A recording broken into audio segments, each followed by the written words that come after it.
Hello प्यारे दोस्तों, कैसे हो आप। चलिए आज हम डिस्कस करेंगे कि हमारे पास दो करंट कैरिंग वायर है और उनके बीच के डिस्टेंस जो है वो आर है। आर डिस्टेंस होने पर इसके बीच में लगने वाला फोर्स जो है वो क्या होगा, उस फोर्स को आज हम कैलकुलेट करेंगे। तो चलिए यहाँ पर शुरू करते हैं। लेकिन शुरू करने से पहले आपको बता दें कि आपको इस टॉपिक के पीडीएफ नोट्स हमारे टेलीग्राम चैनल पर उपलब्ध हैं। लिंक आपको वीडियो के नीचे डिस्क्रिप्शन में जाके डाउनलोड कर सकते हैं। और साथ ही अपना प्यार बनाए रखें, चैनल को सब्सक्राइब कर बेल आइकन को प्रेस कर लें ताकि आपको लेटेस्ट वीडियो की नोटिफिकेशन मिलते रहें। चलिए यहाँ पर अब शुरू करते हैं।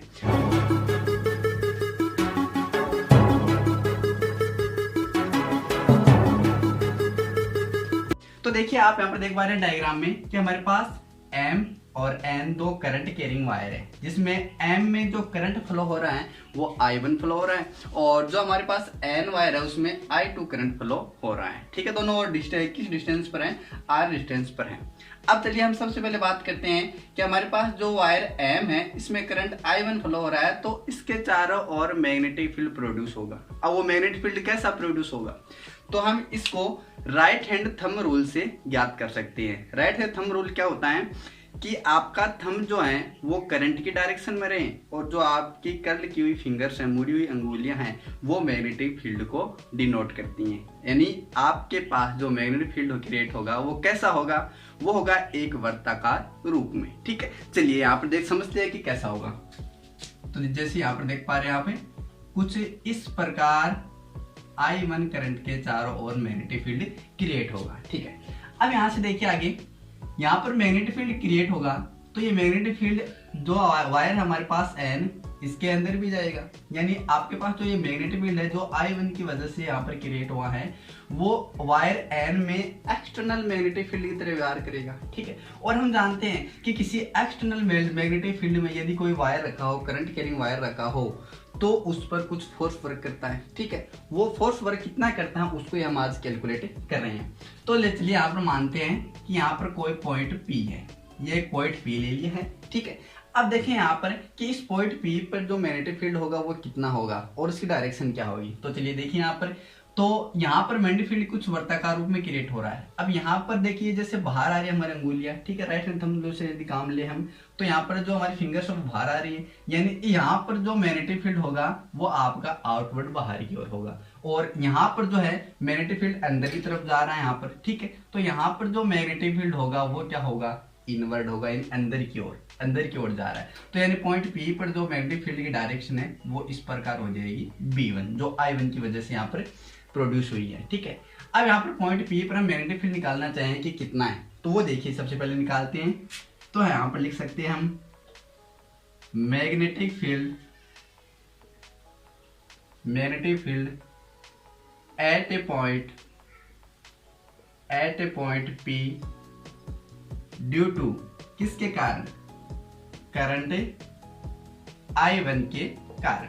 यहाँ I1 के कारण ही तो प्रोड्यूस हो रहा है मैग्नेटिक फील्ड, वो कितना होगा।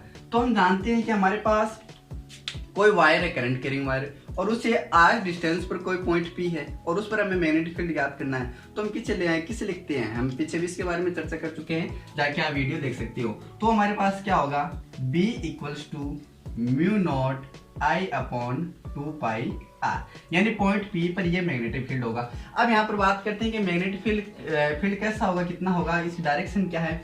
तो देखिए यहाँ पर मैग्नेटिक फील्ड मैंने बताया था कि इसमें करंट जो है ऊपर की ओर फ्लो हो रहा है और आपका जो मैग्नेटिक फील्ड है वो अंदर की ओर है। यानी कि इस प्रकार करंट है और ये अंदर की तरफ क्या जा रहा है, हमारे पास मैग्नेटिक फील्ड जा रहा है। तो यहाँ पर मैग्नेटिक फोर्स की डायरेक्शन क्या होगी, इस तरफ। क्यों, क्योंकि हम इस मैग्नेटिक फील्ड की फोर्स की जो डायरेक्शन है वो हम किसके द्वारा निकाल सकते हैं, फ्लेमिंग के लेफ्ट हैंड रूल से, जो हमें क्या बताता है, ये फोर्स की डायरेक्शन को, ये करंट की डायरेक्शन को और ये हमारे पास मैग्नेटिक फील्ड की डायरेक्शन को जैसे हम निकालेंगे तो इसके मैग्नेटिक जो फोर्स होगा वो फोर्स की डायरेक्शन इस प्रकार आ जाएगी। ठीक है, ये फोर्स की डायरेक्शन होगी। तो आगे बात समझ, चलिए यहाँ पर देखिए अब ये मैग्नेटिक फील्ड है, तो ये मैग्नेटिक फील्ड कौन सा है, B1 है क्या, तो हम इसे लिख देंगे B1। अच्छा, ये मैग्नेटिक फील्ड जो प्रोड्यूस हो रहा है वो किसकी वजह से हो रहा है, करंट है I1 की वजह से, तो हम यहाँ लिख देंगे I1। ठीक है, ओके, 2πr यहाँ पर नीचे आ जाएगा। क्लियर इतना। चलिए आगे देखिए अब यहाँ पर बात करें हम फोर्स की, तो फोर्स कितना लिखेंगे, तो हम यहाँ पर लिख देंगे magnetic force on current carrying conductor, यानी इस कंडक्टर जो है वो मैग्नेटिक फोर्स कितना लगेगा, और हम जानते हैं कि वो फोर्स कितना लगेगा, F equals to ILB sine theta, ये फोर्स लगता है। ठीक है, चलिए अभी इसे डिसाइडिंग से लिखते हैं। ये फोर्स लगेगा तो ये कौन सा फोर्स होगा, F2 होगा, इस पर वायर पर लगेगा फोर्स। ठीक है, तो हम लिख सकते हैं इसे F2 इक्वल I जो है करंट है, और I हमारे पास यहाँ पर कौन सी होगी, I2, क्योंकि इस वायर में जो करंट फ्लो हो रहा है वो I2 है, तो हम लिख देंगे I2। यहाँ पर देखिए लेंथ है, आप लेंथ भी लिखना चाहो तो आप लिख सकते हो। यदि हम लेंथ को यहाँ पर यूनिट मान लें, लेंथ को क्या मान लें, यूनिट यानी 1 मान लें, यूनिट लेंथ मान लें इसको, यूनिट लेंथ। ठीक है, यानी कोई भी 1 सेंटीमीटर 1 मीटर कुछ मान सकते हैं, तो इसे लिखने की आवश्यकता नहीं होती है। तो चलिए यहाँ पर L की वैल्यू जो 1 होगी। अब B है वो है मैग्नेटिक फील्ड, तो यहाँ पर मैग्नेटिक फील्ड क्या है, B1 है, तो यहाँ पर लिख देंगे हम B1। ठीक है, और इसके मल्टीप्लाई में क्या है, साइन थीटा, तो ये साइन थीटा। अच्छा, ये थीटा क्या होता है, थीटा जो क्या होता है आपका, वो होता है इसके करंट और इसके मैग्नेटिक फील्ड के बीच का एंगल। ठीक है, अब मैंने बताया था कि आपके जो वायर में करंट फ्लो हो रहा है वो इस प्रकार फ्लो हो रहा है। ठीक है, ऊपर की ओर, और मैग्नेटिक फील्ड की डायरेक्शन यहाँ पर क्या होगी, अंदर की ओर, तो दोनों के बीच में एंगल कितना होगा, 90 डिग्री। तो यहाँ पर लिख सकते हैं हम F2 इक्वल B1 I2 और साइन 90 लिख सकते हैं। आप जानते हैं कि साइन 90 की वैल्यू जो कितनी होती है, 1 होती है, तो हम लिख देंगे F2 equals to B1 I2। यह आपके पास क्या आ गया, इस वायर पर लगने वाला फोर्स आ गया। किसकी वजह से, इस I1 वायर की वजह से, क्योंकि इसके कारण मैग्नेटिक फील्ड यहाँ पर प्रोड्यूस हुआ था। चलिए, अब हमारे पास यहाँ पर B1 की वैल्यू है क्या, हमारे पास ये देखिए B1 की वैल्यू अभी हमने निकाली थी, तो यहाँ पर B1 की वैल्यू जो वो पुट कर देंगे। ठीक है, तो देखिए आ गया, पुटिंग द वैल्यू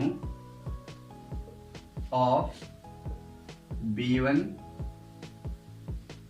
वी है, रख दीजिए यहाँ पर, तो क्या जाएगा आपके पास, F2 इक्वल्स टू B1 की वैल्यू रखेंगे तो म्यू नॉट I1, और इसका क्या आ जाएगा, ये I2, और अपॉन में क्या आ जाएगा, 2 पाई R। ठीक है, अब ये जो फोर्स लग रहा है वो आ गया हम आपके पास, जो किसकी वजह से लग रहा है, वो लग रहा है M वायर की वजह से N वायर पर फोर्स। ठीक है, ये हमारे पास फोर्स आ गया।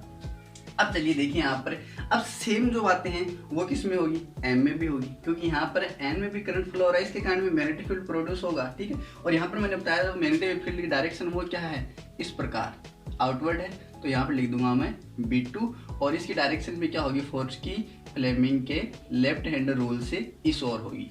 यानी यहाँ पर आप देख रहे हो कि जो इस पर फोर्स लग रहा है M पर, वो N की तरफ लग रहा है, और N वायर का पर फोर्स लग रहा है वो M की तरफ लग रहा है। यानी आप देख पा रहे हैं यहाँ पर दोनों एक दूसरे को आकर्षित कर रहे हैं, अट्रैक्ट कर रहे हैं। ठीक है, और यहाँ पर भी जो फोर्स की वैल्यू होगी वो हमारे पास सेम रहेगी। यानी यहाँ पर F1 यदि लिखना चाहिए तो क्या आ जाएगा आपके पास, mu naught I1 I2 upon 2 pi R।